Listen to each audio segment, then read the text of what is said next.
Hai, hello, salam sejahtera Malaysia. Selamat datang ke channel Fels Lifestyle. Terima kasih kerana terus setia dan terus bersama di dalam channel ini. Saudara-saudara yang saya hormati, tuan-tuan dan puan, seperti yang kita tahu, kontrak ataupun jawatan Tan Sri Azam Baki sebagai Ketua Pesuruhjaya SPRM telah beberapa kali disambung. Dan yang terkini, saudara-saudara yang amat dihormati, tuan-tuan dan puan, ura-ura lanjut kontrak Azam, kumpulan pelajar bantah. Sebenarnya pasti ada yang membantah, tetapi ada juga yang menyokong supaya lanjutan bagi kontrak Azam Baki. Suara mahasiswa UMS kata ura-ura itu bercanggah dengan reformasi yang dijanjikan Pakatan Harapan. Satu kumpulan pelajar yang berpangkalan di Sabah suarakan bantahan susulan dakwaan kontrak Azam Baki sebagai Ketua Pesuruhjaya SPRM akan dilanjutkan. Suara mahasiswa UMS merujuk kepada laporan Bloomberg yang sebelum ini memetik sumber mendakwa Perdana Menteri Anwar Ibrahim dijangka meluluskan pelanjutan khidmat Azam berkemungkinan untuk selama 6 bulan. Kumpulan itu berkata, ura-ura tersebut bercanggah dengan reformasi institusi yang dijanjikan Pakatan Harapan, blok terbesar dalam kerajaan. Oke, sebelum kita teruskan, andai kata Anwar Ibrahim sebagai Perdana Menteri akan melanjutkan kontrak Azam Baki, adakah suara-suara pelajar ini akan diterjemahkan melalui pilihan raya negeri 17 Sabah pada tahun ini ataupun pada pilihan raya umum ke-16? Sudah jelas mereka tidak mahu kontrak Azam Baki dilanjutkan. Tapi andai kata kalau tiba-tiba Anwar Ibrahim akan lanjutkan kontrak Azam Baki, apa yang akan berlaku selepas itu? Pelantikan Ketua Pesuruhjaya SPRM seharusnya melalui proses penilaian, pemilihan yang bebas dan telus disemak dan dibahaskan di Parlimen menurut kenyataan.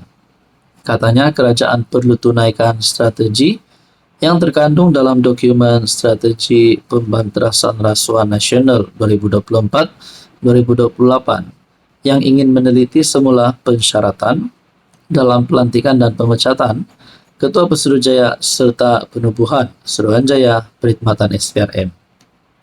Azam menggalas jawatan Ketua Pesuruhjaya sejak Mac 2022. Kontrak beliau dilanjutkan selama setahun pada 10 Mei 2023 dan untuk setahun lagi pada tahun berikutnya.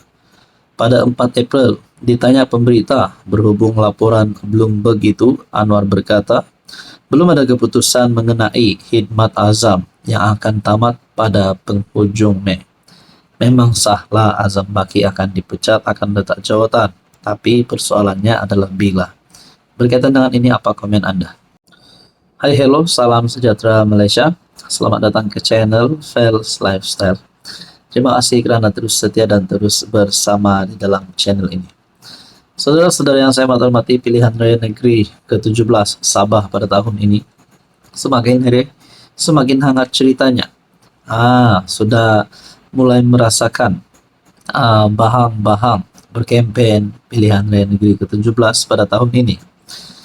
Kalau rakyat Sabah menonton video ini, kalau kita dengar Pai Ulung, itulah antara perkara yang kita pernah dengar sebelum ini, yaitu Pai Ulung. Pai Ulung dan strategi PRN Sabah.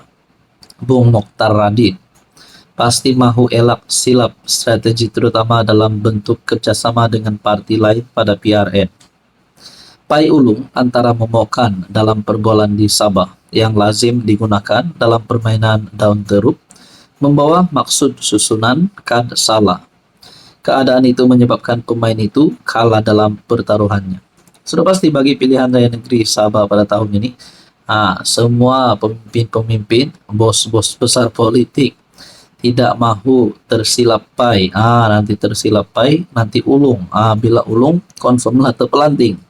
Nah, tuan-tuan dan puan, Bung Mokhtar sebagai Ketua Perhubungan UMNO Sabah telah membuat kenyataan akan bergabung bersama PH bagi mendepani pilihan raya negeri Sabah ke-17.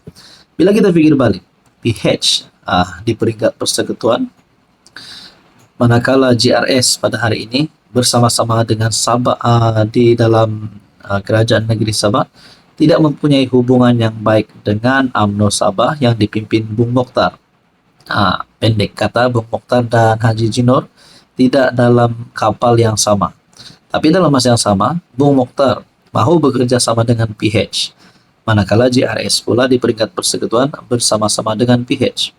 Persoalan yang saya nak timbulkan di sini, bukan pasal pai ulung ataupun pai tidak ulung. Persoalan yang saya nak timbulkan adalah sekiranya BN UMNO Sabah bekerja sama dengan PH bagi pilihan raya negeri ke Sabah pada tahun ini ke-17, bagaimana pula respon GRS yang kini memang sudah bersama-sama dengan PH sejak pembentukan Kerajaan Perpaduan Kerajaan Madani? Adakah BN UMNO Sabah perlu mencernihkan hubungan bersama GRS, barulah kerjasama ini akan semakin kuat? Nah, saudara-saudara yang saya hormati, di dalam artikel daripada FMT berkata, Bung Mokhtaruddin yang pernah digugurkan sebagai timbalan Ketua Menteri digantikan dengan Adun Tanjung Keramat Syahilmi Yahya. Beberapa adun BN juga terkeluar daripada Kabinet Sabah dan ini berlaku selepas mereka menarik sokongan terhadap Haji G. Bukan saja jumlahnya tidak mencukupi, malah ada adun BN termasuk Syahilmi tetap menyokong Haji G, maafkan saya. Adun Sulaman itu turut menikmati sokongan daripada PH. Di dalam artikel ini menyebut, dalam kenyataan bersama, kedua-duanya bersetuju mewujudkan ruang komunikasi bagi memurnikan gerak kerja bersama, iaitu BN dan PH, yang pernah mengadakan pertemuan pada 5 November tahun lepas. Gabungan itu bertemu untuk memupuk semangat perpaduan menjelang PRN. Pelbagai reaksi daripada pengumuman itu termasuk daripada pemimpin parti komponen PH. Ketua Penerangan PKR Sabah, Razif Rakimin, menyatakan, meski menyambut baik, beliau menggesa BN menjernihkan hubungan dengan JRS. Menurutnya lagi, kerjasama itu tidak seharusnya membabitkan perselisihan dengan parti lain dalam kerajaan perpaduan, termasuk JRS. Ketua DAP Sabah pun mengeluarkan kenyataan. Jadi saudara-saudara yang saya hormati, berkaitan dengan ini, adakah Bung Mokhtar sanggup untuk menjernihkan hubungan bersama JRS bagi mendepani pilihannya negeri Sabah ke-17? Nah, dan persoalan yang seterusnya pula yang saya nak timbulkan, kalaulah JRS, BN UMNO Sabah, PH Sabah akan bergabung bagi mendepani pilihannya negeri pada tahun ini, agak-agak siapa ketua menterinya? Mungkin ramai calon. Saya rasa Haji Jinor boleh meneruskan jawatannya sebagai CM. Bung Mokhtar pun kalau tak silap pai, kalau tidak pai ulung, mungkin boleh juga agak-agaknya. Jadi saudara-saudara, Anda rasa siapa yang boleh jadi Ketua Menteri Sabah yang baru? Silakan komen di bawah.